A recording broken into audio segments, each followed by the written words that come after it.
டெல்லி சட்டமன்ற தேர்தலில் வாக்கு எண்ணிக்கை பணி தொடங்கியதோ மட்டுமல்லாம நம்ம நம்பர்ஸையும் பார்த்துட்டு இருக்கோம், முன்னிலை நிலவரங்களையும் பார்க்கிறோம்.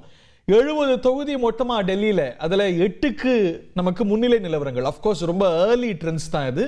பாஜக 5 இடங்கள்ல முன்னிலை வைக்கிறது, ஆம் ஆத்மி 2, காங்கிரஸ் 1 அப்படிங்கிற விகிதாச்சாரம். எக்ஸிட் போல் கணித்த விகிதாச்சாரம் தான் இப்போ நம்ம திரையில பார்க்கிறோம்.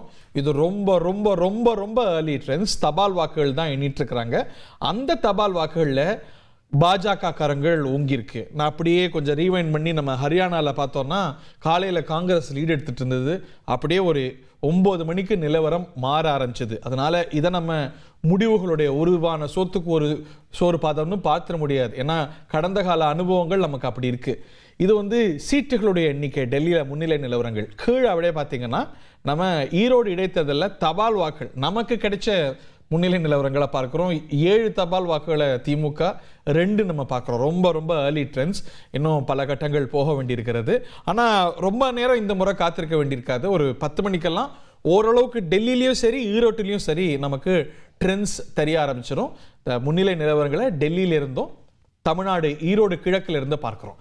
ஈரோட்டில் வாக்கு எண்ணிக்கை தொடங்கின போதே வாக்குவாதமும் தொடங்கிடுச்சு. அது என்ன கதைன்னு கேட்போம். நமது செய்தியாளர் கார்த்திக் இணைகிறார். என்ன பிரச்சனை கார்த்திக்? அங்க சரியாயிடுச்சு. வணக்கம். வாக்கு எண்ணிக்கை பரபரப்பா தொடங்கி இருக்கு. உறுதிமொழி எடுத்த உடனே இங்க வாக்குவாதம் ஏற்பட்டுருச்சு.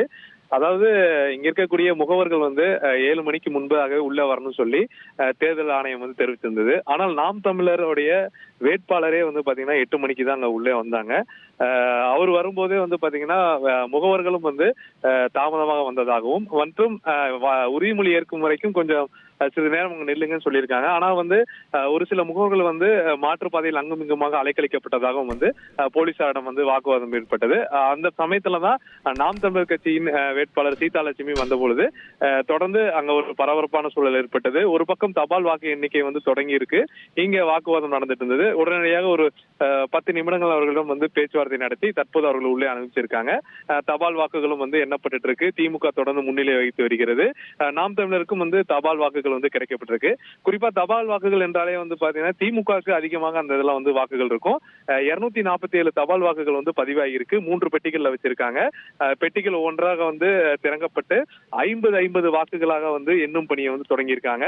தொடர்ந்து 8:30 மணிக்கு மின்னணு வாக்கு இயந்திரங்கள் எண்ணும் பணியை தொடங்கும் என எதிர்பார்க்கப்பட்டு சொல்லியிருக்காங்க. ஒரு பரபரப்பான சூழலுக்கு நீங்க குறிப்பிட்ட மாதிரியே ஒரு 10 மணி அளவுல நமக்கான அந்த ரிசல்ட் தெரியும். குறிப்பா இந்த ஈரோடு கிழக்கு தொகுதி திமுக வெற்றிங்கிற ஒரு தகவல் இருந்தாலும் நாம் தமிழர் வெற்றியை நோக்கி போராடுவதா சொல்லியிருக்காங்க. ஆனால் கள நிலவரம் என்னன்னா, நாம் தமிழர் வைத்திருக்கக்கூடிய அந்த வாக்கு சதவீதம் 8% சொல்லக்கூடிய அந்த வாக்கு சதவீதத்தை இந்த தேர்தலில் வாங்குவார்களா, டெபாசிட் வாங்குவார்களா என்ற ஒரு எதிர்பார்ப்பு பெரிய ஒரு இந்த தேர்தலோட முடிவுகளை பார்க்கப்படும். காரணம் கடந்த சூழல்ல பெரியார் மிகவும் பேசு பொருளாக இந்த தேர்தலில் இருந்தாரு. அது ஈரோடு கிழக்கு அந்த பெரியாருக்கு சம்பந்தப்பட்ட ஒரு மண்ணாகவும் பார்க்கப்படுகிறது. மிகவும் எதிர்பார்க்கப்பட்ட தேர்தல் முடிவுகள் இங்க பார்க்கப்படும். நம்ம பொறுத்திருந்து பார்ப்போம். தொடர்ந்து முன்னணி தகவல்களை நம்ம வழங்கிட்டு வருவோம். செய்திகளை உடனுக்குடன் தெரிந்து கொள்ள உடனே சப்ஸ்கிரைப் பண்ணுங்க.